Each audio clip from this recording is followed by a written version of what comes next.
Welcome to the Brian Craig Show. My name is Brian Craig, and this is where MAGA comes to talk. J.D. Vance is coming out in just a minute with Karoline Leavitt for a joint press conference, and it is going to be about the ICE incident in Minneapolis. So this is a very unusual thing for J.D. Vance to have a White House press conference, certainly with Karoline Leavitt. It's happened before, and he's very good dealing with the media. The last time he had a press conference that I can remember him doing it in the White House press briefing room was when it was a day or two after Pete Hegseth addressed all the generals and the admirals, and the media were all fired up and angry, and they thought they had this question about the beard and the beardo, and J.D. Vance had the Trump derangement syndrome suffering White House press corps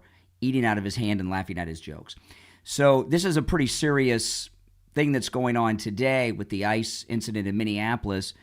And when I saw that J.D. Vance was going to have a press conference, I was very excited because I love the J.D. Vance press conferences. He's very, very good. Then when I saw that it was going to be involving the ICE incident, I'm like, holy smokes. So here we are. Live. If you're new, make sure you subscribe. Those of you that have been subscribed for a while, I did carry the press conference yesterday. I'm going to try to carry more of these as my schedule allows because I watch them anyway. So I might as well watch it, enjoy them with you. It's kind of like the MAGA Mystery Science Theater version, right, of the MAGA movement. And I will take calls when this is over. They were scheduled to come out almost 30 minutes ago. So they're probably getting briefed. I saw some new video, and the fascinating thing about the video of the incident, which totally clears the ICE officer, by the way. I just saw a video a few minutes ago. He got hit, and he got hit hard, where he even bends over the hood of the car. It's pretty rough. Whatever condition he's in, was in yesterday when we first saw him. You know how those go. The next day is when it really kicks in. So this is going to be a good press conference. But all of this video that we've seen that's come out so far, none of it has been. Here they go. Let me be clear. President Trump and his entire administration stand fully behind the heroic men and women of ICE and will always uphold law and order in the United States of America. The deadly incident that took place in Minnesota yesterday occurred as a result of a larger, sinister, left-wing movement that has spread across our country, where our brave men and women of federal law enforcement are under organized attack. Right now, immigration and customs enforcement officers are facing a 1,200% increase in assaults, a 3,200% increase in vehicle rammings, and an 8,000% increase in death threats. ICE agents are faithfully enforcing federal law to protect the safety of the American people by removing criminal illegal aliens from our country, which is exactly what nearly 80 million Americans elected President Trump and Vice President J.D. Vance to do. That's right. Radicals in the Democrat Party are furious over this. They don't want our border secured or criminal illegal aliens being removed. As a result, Democrats are impeding immigration enforcement operations daily, creating extremely heightened and dangerous circumstances that make it nearly impossible for the men and women of law enforcement to simply do their jobs. Democrats are calling to defund federal law enforcement agencies who are protecting public safety. And Democrats are calling to abolish ICE and defund the police. That will never be allowed to happen under this president and vice president. The Trump administration will redouble our efforts to get the worst of the worst, criminal illegal alien killers, rapists, and pedophiles off of American streets. Right. The Department of Homeland Security will continue to operate on the ground in Minnesota, not only to remove criminal illegal aliens, but also to continue conducting door-to-door investigations of the rampant fraud that has taken place in the state under the failed and corrupt leadership of Democrat Governor Tim Walz. Taxpayers have been ripped off to the tune of billions of dollars in this one state alone, And that is going to end, and people are going to be held accountable. The Trump administration has activated thousands of federal agents, doubled the number of U.S. attorneys in the DOJ office in Minneapolis, and surged resources to hold fraudsters accountable and demand justice for law-abiding American taxpayers and citizens across our country. And that's what brings the Vice President out here with me today. All right, here we go. To discuss all the Trump administration Can't is wait for the doing and questions. to make an additional important announcement on this front. So please, Mr. Vice President. The media is going to freak out when they go to questions.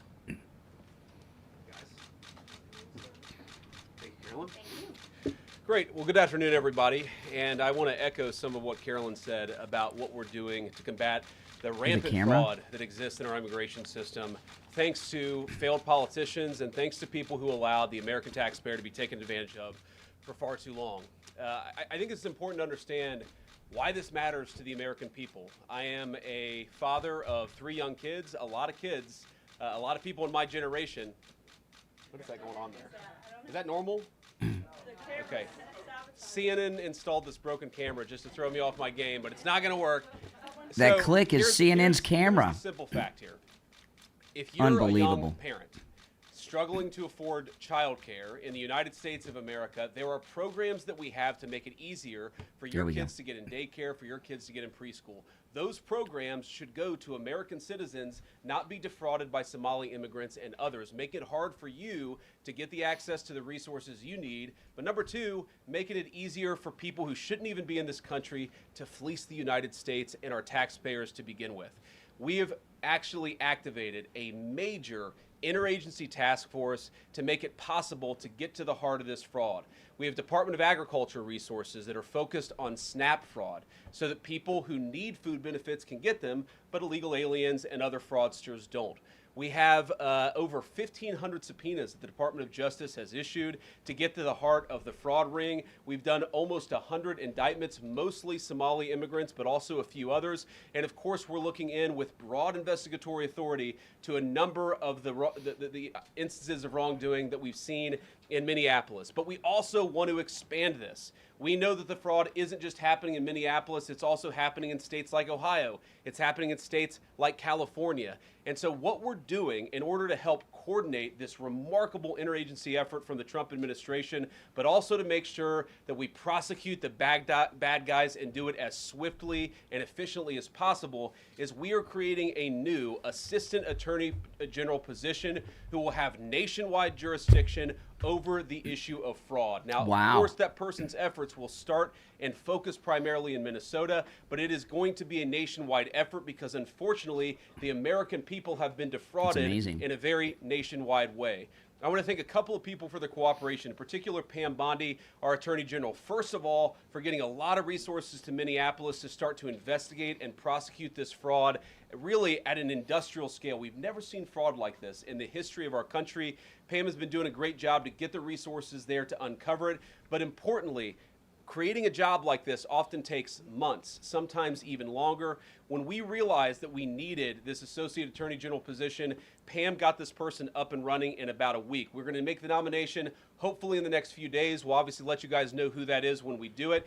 I've talked to Senate Majority Leader John Thune, who has promised me swift confirmation for this official, but this is the person who is going to make sure that we stop defrauding the American people. And here's one final thing I'll say about this. I've heard a lot of people say that we need a special counsel to investigate fraud in the United States of America. I actually agree, and that's what this position does. It has all the benefits, all the resources, all the authority of a special counsel, but with 2 crucial differences. Number 1, it will be run out of the White House under the supervision of me and the President of the United States. And number 2, it's actually constitutionally legitimate. As you guys may know, the special counsel statute has some major constitutional questions. When we get the bad guys, we want to make sure we get them permanently and they don't have some legal technicality they can get out of, which is why we set it up as an Associate Attorney General. I'll take some questions, but I want to make just one final observation here. When I was actually walking out here, somebody sent me a photo of a CNN headline about what happened in Minneapolis. And this is the headline. I'm just going to read it. Outrage after ICE officer kills U.S. citizen in Minneapolis. Well, that's one way to put it, and that is the way that many people in the corporate media have put this attack over the last 24 hours. And I say attack very, very intentionally, because this was an attack on federal law enforcement. This was an attack on law and order. This was an attack on the American people. The way that the media, by and large, has reported this story has been an absolute disgrace, and it puts our law enforcement officers at risk every single day. What that headline leaves out is the fact that that very ICE officer nearly had his life ended, dragged by a car 6 months ago, 33 stitches in his leg. So you think maybe he's a little bit sensitive about somebody ramming him with an automobile? What that headline leaves out is that that woman was there to interfere with a legitimate law enforcement operation in the United States of America. What that headline leaves out is that that woman is part of a broader left-wing network to attack, to dox, to assault, and to make it impossible for our ICE officers to do their job. If the media wants to tell the truth, they ought to tell the truth that a group of left-wing radicals have been working tirelessly, sometimes using domestic terror techniques to try to make it impossible for the President of the United States to do what the American people elected him to do, which is enforce our immigration laws. The President stands with ICE, I stand with ICE, we stand with all of our law enforcement officers. And part of that is recognizing that you people in the media, not everybody in this room, but many people in this room have been lying about this attack. She was trying to ram this guy with her car. He shot back. He defended himself. He's already been seriously wounded in law enforcement operations before, and everybody who's been repeating the lie that this is some innocent woman who was out for a drive in Minneapolis when a law enforcement officer shot at her, you should be ashamed of yourselves. Every single one of you. Questions? Thank you, Mr. Vice President. I wanted to read a quote from Tim Walz earlier today. He said, "When things looked bleak, it was Minnesota's first that held the line for the nation on July 3rd, 1863, and I think we may be in that moment now." Can you comment on his rhetoric and Mayor Jacob Frey and whether they want to see unrest in Minneapolis? Well, that's very tough rhetoric from a guy who just quit because his fraudulent activities have been uncovered. Look, Tim Walz is a joke. His entire administration has been a joke. The idea that he's some sort of freedom fighter, he's not. He's a guy who has enabled fraud and maybe, in fact, has participated in fraud. That's what this new Assistant Attorney General position is going to find out. I don't care what Tim Walz says. I care about getting to the bottom of this fraud for the American people, and I care about enforcing the nation's immigration laws. That's what we're going to stay focused on. Yeah. He's awesome. I mean, Democrats have accused ICE of murder. They've said they're targeting Americans. They've told ICE to get the F out of Minnesota. This is going to stoke the fire against ICE agents, and you're talking about ICE agents right now and being concerned about them. What, if anything, is the administration going to do to make sure these folks are protected during these protests? But also, should DHS sort of revisit their procedures here? I mean, nobody wants to see an American killed. Are there changes that need to be made to make sure something like this doesn't happen again? Look, first of all, of course, nobody wants an American citizen to be killed. This is absolutely a tragedy, but it's a tragedy of the making of the far left. They have radicalized a very small segment of the population, taught them that ICE agents are engaging in wide-scale violation of people's rights. What our ICE officers are doing is deporting the millions of criminal aliens that were let in during the Biden administration. So number one, we have to say, as a matter of leadership, and I would appreciate if the Democrats would join me on this, let's be honest about the fact that we have way too many illegal aliens in this country. Our ICE officers should be supported in doing their job. You're trying to actually marshal the far left lunatic fringe to engage in doxing, to try to make it impossible for them to enforce the law, and in some cases actually to engage in acts of domestic terrorism against our law enforcement officers. When you talk about different plans, different protocols, different policies, I forget exactly how you asked the question. Here's the simple fact. What we're going to do is make it easier for the American people's administration to enforce the American people's law.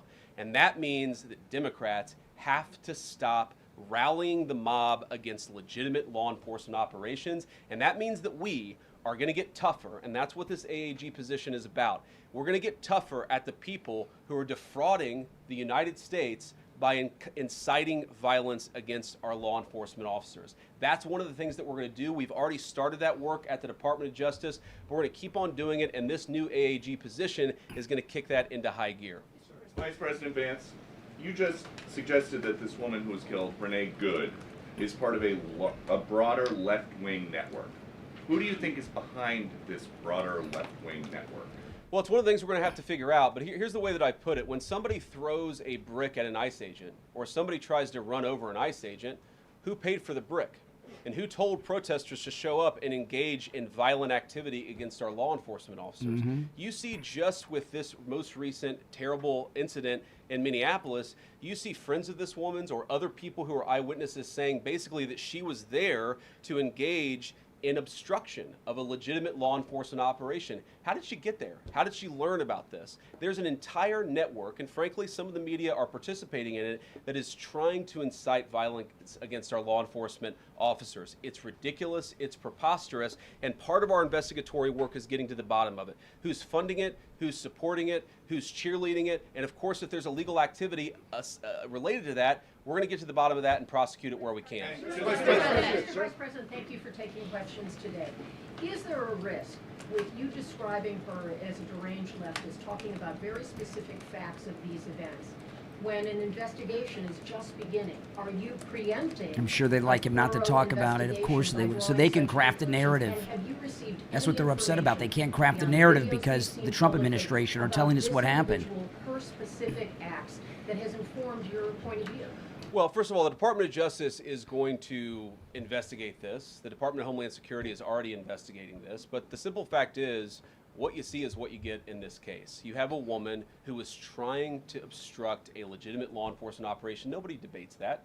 You have a woman who aimed her car at a law enforcement officer and pressed on the accelerator. Nobody debates that. I can believe that her death is a tragedy while also recognizing that it's a tragedy of her own making and a tragedy of the far left who has marshaled an entire movement, a lunatic fringe, against our law enforcement officers.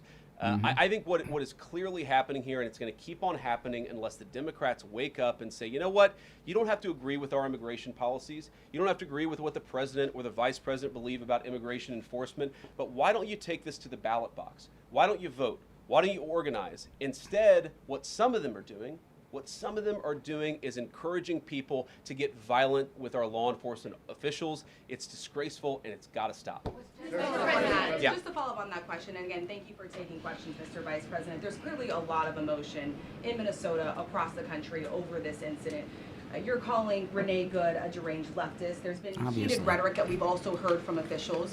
What responsibility do you and the president have to diffuse some of the tension that we are seeing play out in Minnesota, bring down the temperature as this investigation? The press are sick, aren't they? What we have a responsibility to do is to protect the people who are enforcing the law and protect the country writ large. Whether you're Democrat or Republican, you deserve to have the people's laws enforced in the United States of America. Now, again, I'm not happy that this woman lost her life. I'm not happy that this woman was there at a protest violating the law by interfering with a law enforcement action. I think that we can all recognize that the best way to turn down the temperature is to tell people to take their concerns about immigration policy to the ballot box. Stop assaulting and stop inciting violence against our law enforcement officers. That's the best way to take down the temperature. And we're not going to give in to terrorism on this. And that's exactly what's happening. People trying to antagonize, to commit acts of violence. They throw bricks at them. Sometimes they shoot at them. Sometimes they dox them. Sometimes they go to their place of residence and harass their families. This is classic terrorism. And we cannot say that when a far left fringe is inciting violence against our brave law enforcement officials, that we're no longer going to enforce the law. That's rewarding the very people who are engaged in this garbage. The actual reward that they just got is a new assistant attorney general who is going to prosecute and investigate this stuff even more aggressively than before. Yeah. Thanks for taking my question. So the head of Minnesota's investigations agency says that the U.S. Attorney's Office has essentially cut off the state investigations agency's access to the investigation. What is the precedent for that, and why shouldn't the Minnesota officials on the ground have access and evidence to work on this investigation? First of all, I wish the state officials in Minnesota would investigate why you have so many people who are using their vehicles and other means to actually interfere with a legitimate law enforcement operation. The precedent here is very simple. You have a federal law enforcement official engaging in federal law enforcement action. That's a federal issue. That guy is protected by absolute immunity. He was doing his job.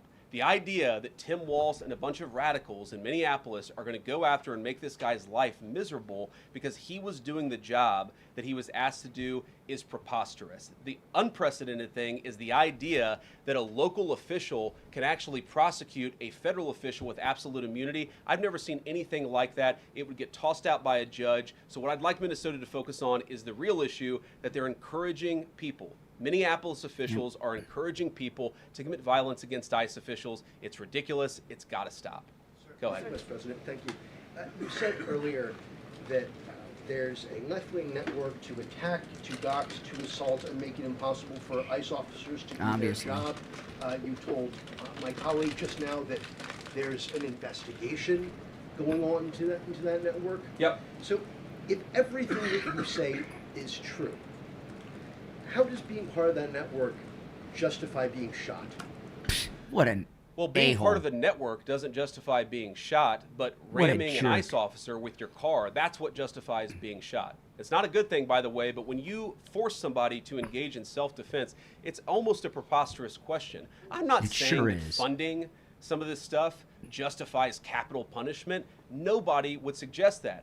The reason this woman is dead is because she tried to ram somebody with her car and that guy acted in self-defense. That is why she lost her life, and that is the tragedy. Now, there may be other violations of the law and other penalties that are associated with those violations of the law. For example, if you are funding violence against our law enforcement officers, I'm not a prosecutor. My guess is that's not the sort of thing that earns capital punishment, but it should sure as hell earn you a few years in prison if you're funding the effort to try to assault our law enforcement officers. What is, I'm sorry guys, what's going on here? You guys are meant to report the truth. How have you let yourself become agents of propaganda of a radical fringe that's making it harder for us to enforce our laws? You just asked me a question that presumed that the reason why this woman died is because she was engaged in legitimate protest. She tried to run somebody over with her car, and the guy defended himself when that happened. Next question. The investigation is still ongoing. I said next question. Mr. Vice President, I mean, you presumably watched the video yourself.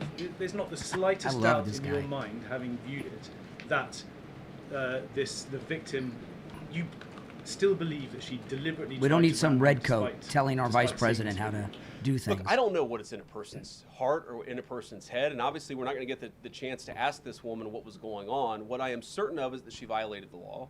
What I am certain of is that that officer had every reason to think that he was under very serious threat for injury or in fact, his life. What I'm certain of is that she accelerated in a way where she ran into the guy.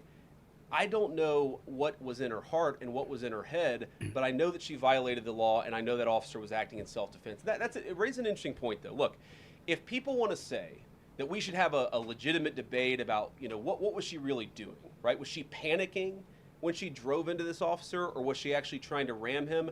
That's a reasonable conversation. What's not reasonable is for so many of you to plaster all over the media that this was an innocent woman and that the ICE agent committed murder, which is what many of you have said explicitly and some of you have said implicitly. That's what I have an objection to. The idea that this was not justified is absurd, and I think everybody knows it in their heart. Yeah. Mr. Vice President, In the green jacket. Taking down the temperature, it seems like political violence is ratcheting up and riots could be around the corner. What steps does the administration have planned to try to unite America? Average people on both political sides are so tired of fighting with each other, and I think all the journalists in this room could agree with me that we don't want to be part of the problem. Do you have any words to unite America? You know, I know you don't want to be a part of the problem, and I think that's true of a lot of you. I'm not sure it's true for everybody, because the reporting over this has been one of the biggest scandals I've ever seen in media. I've never seen a case so misrepresented and misreported when you have a guy who was defending himself and is now being treated as some sort of federal assassin by so many of the people in this room. First of all, let me say about crime. You mentioned violence. One of the things we're proudest about is that you saw violent crime over the last year drop by 20%. Why is that drop by 20%? Is it because we're attacking our law enforcement officers, or is it because we in the administration are empowering our law enforcement officers to enforce the law? I think that's one of the ways you take down the temperature, is you make people feel more secure and safe in their person and property. That's why we care so much about protecting our law enforcement, because it accrues to the benefit of the entire national community. I think that we can absolutely talk about the ways in which, you know, we can lower the temperature by discussing differences in a reasonable and rational way. Again, I'm happy to talk with any congressional Democrat or any of you about our immigration policy, about why I think it's necessary, about why I think it's in the best interest of the country, about why the President of the United States was elected to actually enforce the border for the first time in at least 4 years. So here's the problem. That's not the debate so many people are having. They are actively covering for people who are committing acts of violence against federal law enforcement. It is preposterous. The way to take down the temperature is to stop it. Have your debates about policy. Attack me. Attack the President of the United States. Don't attack our law enforcement officers. They are trying to do the job the American people demanded that they do.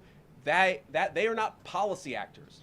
They are enforcing the law. They should be treated with a modicum of dignity and respect. And the fact that they're not is why incidents like yesterday happened. The one final point I'll make about this is, look, there's a part of me that feels very, very sad for this woman, not just because she lost her life, but because I think she is a victim of left-wing ideology.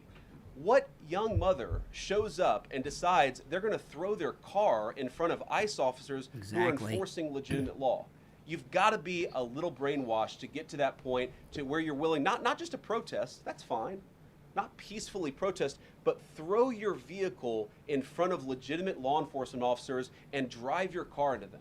To get to that point, you have to be, I think, radicalized in a very, very sad way. I certainly wish that she hadn't got there. I know there's an ICE officer right now who very much wishes he was not put in the position where he had to fire a gun to defend his own life. Yeah. Thank you, Mr. Vice President. What's your message, following up on that, what's your message to the leaders in Minnesota, the governor of Minnesota, the mayor of Minneapolis, to calm down the situation on the ground, on the streets? What's your message to the governor and the mayor? Turn yourselves in for your who saw crimes. That video in a completely That'd be my different advice. way than you saw that video? Well, first of all, I think if you watch every angle of that video, there is one angle where if you squint, you can maybe tell yourself that it's not clear what happened. But when you look at all angles of that video, it is very clear that her vehicle went right for the guy. She actually collided with him. And then that's, of course, when he fired his shots. That's obvious, okay? So what I'd say to the protesters is, by all means, protest peacefully, but make this about ideas. Make this about disagreement with our policy. Don't use your protest as a justification or an encouragement for people to go and incite violence and participate in violence against our law enforcement officials. To the people on the ground in Minneapolis, meaning the local officials in Minneapolis from Tim Walz on down, I'd say, look, why can't you just disagree with a given piece of immigration policy without turning law enforcement into the enemy? And think about, for example, a criminal law, where a police officer goes and arrests somebody because they violated a criminal law. If you're mad about that, go and protest the politician who passed that law. Don't attack the police officer who's just doing their job. We had a wide open border under Joe Biden. I happen to think it's a good thing the President of the United States has closed it down. If you think that's a bad idea, criticize this administration for a policy decision. Don't attack our people for enforcing the law, because I guarantee you go to ICE, there are black people and white people, there are Democrats and Republicans, they are patriotic Americans who are trying to enforce the law. Attack me, lay off of our ICE agents. Yeah, in the blue, all the way, yeah. Yeah, thank you, Mr. Vice President. You called on Tim Walz to resign. Can you lay out the case as to why he should step down? Well, look, I think Tim Walz should resign because it's very clear either that he knew about the fraud in Minneapolis, he knew about the welfare fraud, or at the very least he looked the other way. I mean, this is not like Lex Luthor, right? This is not movie villain fraud. This is the lowest IQ possible fraud. This is, we're going to take the absence of kids and set up a daycare center where there are no children, and we're going to call our early childhood education center the Quality Leering Center. By the way, if you can't spell learning, maybe you shouldn't be in early childhood education. The people got rich off of this. We know that there were schools who either had no enrollment or at least they overstated their enrollment. Tim Walz, either it was unbelievable incompetence or he was in on the fraud. That's one of the things we're going to get to the bottom of. Sir. Thank you, Mr. Vice President.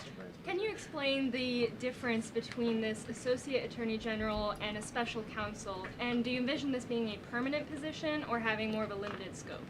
Well, it's going to be permanent until we get to the bottom of what's going on, so I think it's going to last for at least the remainder of the administration.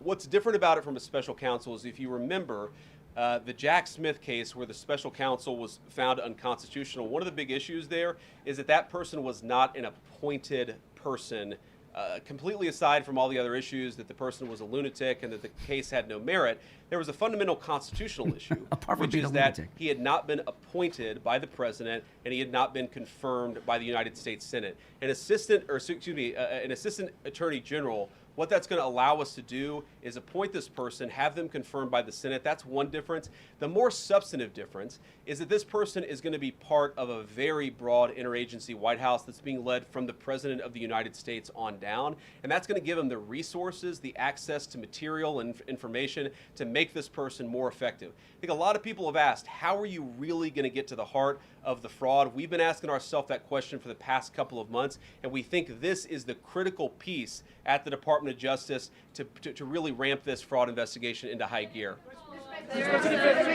In the red tie, yeah. Vice President Vance, I wanted to ask, what's your message to far leftist agitators who feel emboldened to obstruct ICE activity in Minnesota and around the country? Well, I think they shouldn't feel emboldened because now they have an assistant attorney general who is going to prosecute and investigate their fraud and their violence more aggressively than it has ever been investigated in the United States of America. We are doing so much to try to find the financing networks and the domestic terrorism networks that legitimate this violence, that fund this violence, and that, of course, engage in the violence. These people should not feel emboldened because they have, for the first time, maybe in American history, an administration that is not going to tolerate political violence of any kind from anywhere.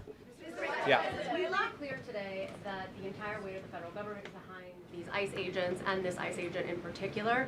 There is still a federal investigation happening on the ground. Does that mean that they are not looking into this ICE agent at all? They are just focused on the woman who was in the car? What is the investigation if the federal government has already determined that its weight is behind this ICE investigation? So what do you mean? When you say investigation, do you mean investigation of the shooting yesterday or of the fraud that's happening in Minneapolis? Yesterday. Okay, look, DHS, as I understand it, has an investigation already ongoing. I know that other organs of our government are looking at this. So yes, there's certainly an investigation that's happening right now. But as part of the broader fraud investigation, a lot of what we're doing with the Department of Justice has already started. We've got over 1,500 subpoenas. We've got people this morning, actually. We're going door to door to actually knock on some of these fraudulent care centers, these fraudulent social services organizations to get to the bottom of what's going on there. So the investigation in some ways has already been ramping up into the anti-fraud element for at least a few weeks. What we're trying to do is supercharge it and make sure there's a designated person within the Department of Justice who completely controls that particular focus. Yeah. Just to follow up on that, Mr. Vice President, on the agent, is he still on duty or has he been placed on leave, on administrative leave? And what really was the target of the operation on Wednesday? ICE operation on Wednesday? Well, first of all, it was a legitimate law enforcement operation. We were going door to door to try to find criminal illegal aliens and deport them from the United States of America, because if you come to our country illegally in violation of our immigration laws, then we have the mandate, and in fact, we have the legal duty to enforce those immigration laws. Whether he's been placed on administrative leave, I don't know the answer to that question. I'd refer it to the Department of Homeland Security, and they can follow up. I will say, look, I would appreciate everybody saying a prayer for that agent. Look, in the past 6 months, he has been hit twice by a motor vehicle. One time, the first time, it led to over 30 stitches and very serious injuries to his legs. This is a guy who's actually done a very, very important job for the United States of America. He's been assaulted, he's been attacked, he's been injured because of it. He deserves a debt of gratitude, and I think the media prejudging and talking about this guy as if he's a murderer is one of the most disgraceful things I've ever seen from the American media. Yeah. Vice President, what is your specific role in the future of Venezuela? And I'm wondering, could you confirm reports that the Director of National Intelligence, Tulsi Gabbard, was kept out of the planning for the operations because of her past concerns about military involvement in Venezuela? So I've heard a couple of things. One, that I was kept out of the planning for the Venezuela operation, that's false. And another, that Tulsi was kept out of the planning for Venezuela operations, that's completely false. Look, we're all part of the same team. And one of the things that is really amazing about that operation is that we kept it very tight to the senior cabinet level officials and related officials in our government. And we kept this operation secret for a very long time. I'm very proud of that. I think it suggests that the team works very well together. Well, looking ahead, what is my role? Look, my role is going to be whatever the president asks me to do.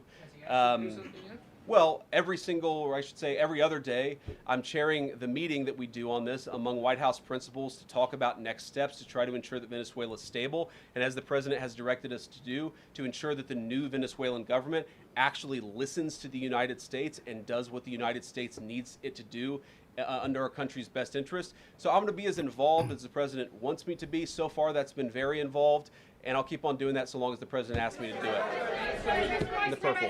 Yes. Even Mr. beyond the War Powers Sorry, resolution. we'll go purple and then we'll go pink or whatever that is in front. Royal purple. And then beige. All right. Okay. Are there any indications, you talked about the network, are there any indications that the lady who was shot, I know there are different reports from there, her wife said they were new to the area. Are there any indications she may have been a paid agitator, and maybe that there are others that were brought to the area, considering everything that's going on in Minneapolis? I wouldn't say that she was paid. I don't have the evidence to say that one way or the other. What I do know is that she was violating the law. And if you just look at the eyewitness accounts, they were saying she was there to prevent the enforcement of the law. She was trying to obstruct a legitimate law enforcement operation. That much is obviously clear. The rest of it, of course, is part of the reason why we investigate this stuff. Yeah. Mr. Vice President, even beyond the War Powers resolution today, Congress has bucked President Trump on issues like tariffs. Are you concerned that President Trump is losing his grip on Republicans in the Congress, and what are you going to do about it? No, I'm not concerned at all. First of all, you know, we talked to some of the senators who were going to vote the wrong way, in my view, on this resolution today. Much of their argument was based more on a legal technicality than any disagreement in policy. If you look at the people who actually voted, every single one of them have supported the administration's plan. Second of all, as the president, I believe himself, has already said, every president, Democrat or Republican, believes the War Powers Act is fundamentally a fake and unconstitutional law. It's not going to change anything about how we conduct foreign policy over the next couple of weeks, the next couple of months, and that'll continue to be how we approach things. Go ahead. President. So we are seeing, regarding Iran, we are seeing the protests in Iran these days. The cities are begging for help from the U.S. and Israel, naming streets in the city after President Trump. It seems there is an opportunity here that may not come again. Will the United States stand by the citizens of Iran? And if Israel decides to strike again the nuclear sites in Iran, is the U.S. expected to take part? Well, look, we certainly stand by anybody who's engaged in peaceful protest, anybody who's trying to exert their rights for free association and to have their voices heard.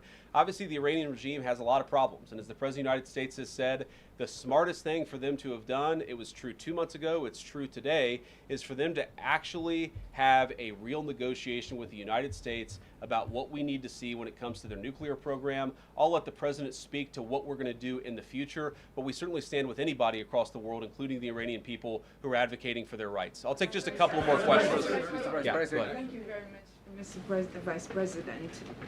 Concerning Venezuela, how would you assure the Caribbean region that they will remain a zone of peace? Because some member states in the region are concerned. Well, look, the President had a very productive phone call with the President of Colombia yesterday, and we continue to talk at all levels of government with a number of our friends in the Caribbean region. I actually think this is really good for peace in the Caribbean, because when you take away a major source of illegal cartel revenue, which is the cocaine trade, the fentanyl trade, other sources of illicit revenue, you actually remove the power of one of the main destabilizing forces in Latin America and in the Caribbean. I really do think, look, we say it all the time, this is the President of Peace. One of the ways that you establish peace in your own hemisphere is to make it clear that the United States is going to be respected, that the United States is willing to take power away from criminal cartel organizations and give it to legitimate governments. That's how we see the future of the Western Hemisphere, and we think it's going to be much more peaceful than it was certainly under Joe Biden. I'll take one more question. Go ahead. Mr. Vice President, thank you. On Greenland, do you have a message for European leaders? Many in Europe reject the idea that the island could be for sale. Well, First of all, Secretary Rubio, I believe, is meeting with the leaders of Denmark and Greenland next week. I want to say it is, but maybe it's the week after that.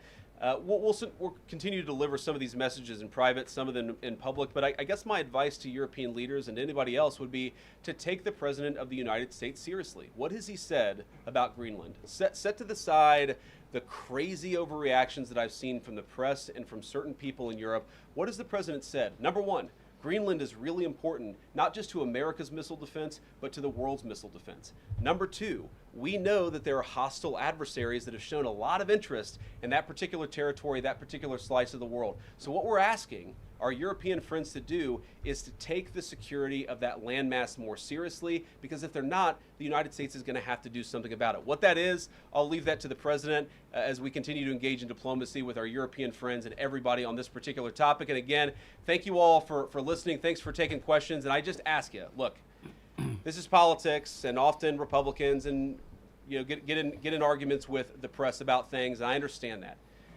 I think it's really irresponsible for you guys to go out there and imply or tell the American people that a guy who defended himself from being rammed by an automobile is guilty of murder. Be a little bit more careful. We're going to talk about toning down the temperature, which I know the President wants to do, and I certainly want to do.